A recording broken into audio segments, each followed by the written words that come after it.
What if I told you that most Americans have absolutely no idea where they actually stand financially, and that the gap between the average person and the truly wealthy is so wide, the numbers almost stop making sense? Here's the thing. We throw around terms like middle class and financially comfortable all the time, but almost nobody knows the actual thresholds. So today, let's break it down level by level using the most recent Federal Reserve data adjusted for inflation. By the end of this, you'll have a clear, honest picture of exactly where the lines are drawn, what's behind those numbers, and why the structure of your wealth matters just as much as the total. First, let's get on the same page before we get into the numbers. We need to define what we're actually talking about. When you hear household net worth, this isn't just your savings account or your monthly paycheck. A household typically means everyone living under one roof who shares finances, often a couple, sometimes with kids or other family members. So a lot of these figures reflect two adults combining their financial lives, not just one person going it alone. That's an important nuance. Net worth itself is dead simple. You take everything the household owns, cash, investments, retirement accounts, vehicles, home equity, and subtract everything it owes, like credit cards, car loans, and student loans.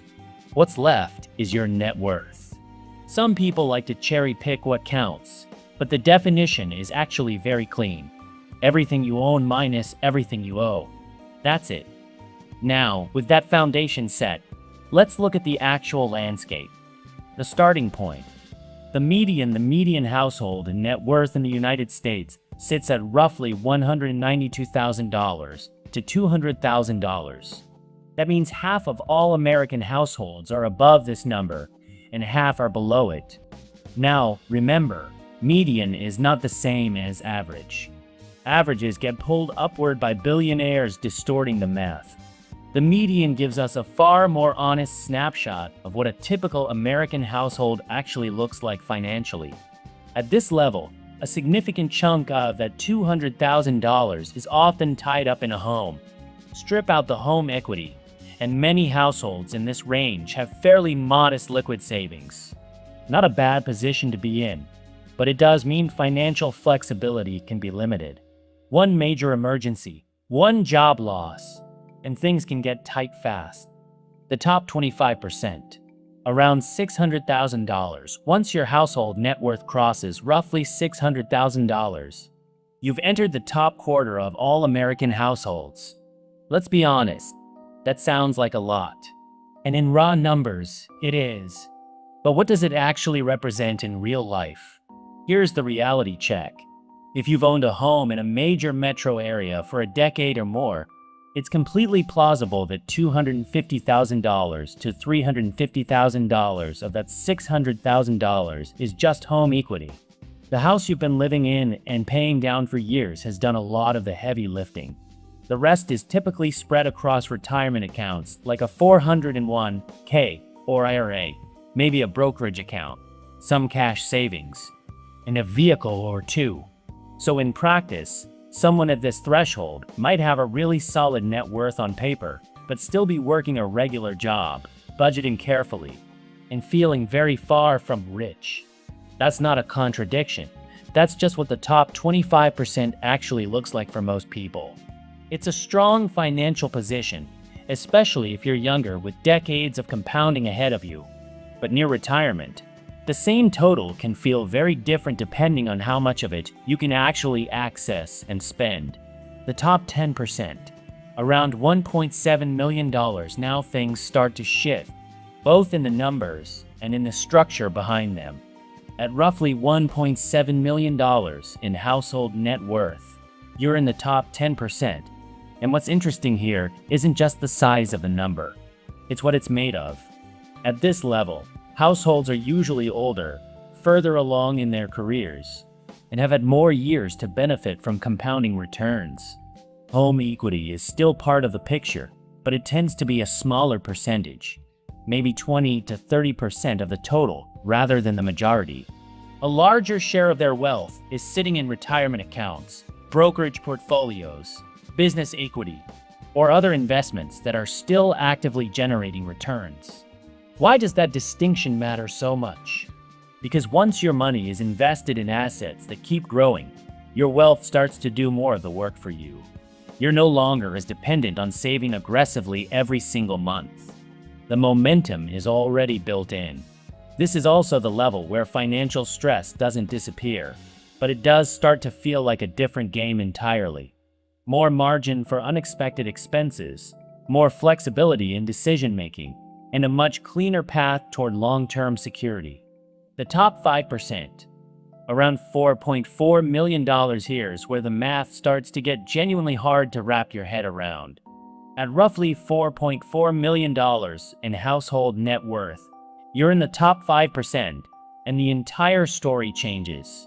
At this level, the composition of wealth is almost unrecognizable compared to the median. Even if 10 to 15% is tied up in real estate, that still leaves several $1,000,000 sitting in invested, productive assets. And that's where the real power comes in. A 10% return on $3 million is $300,000.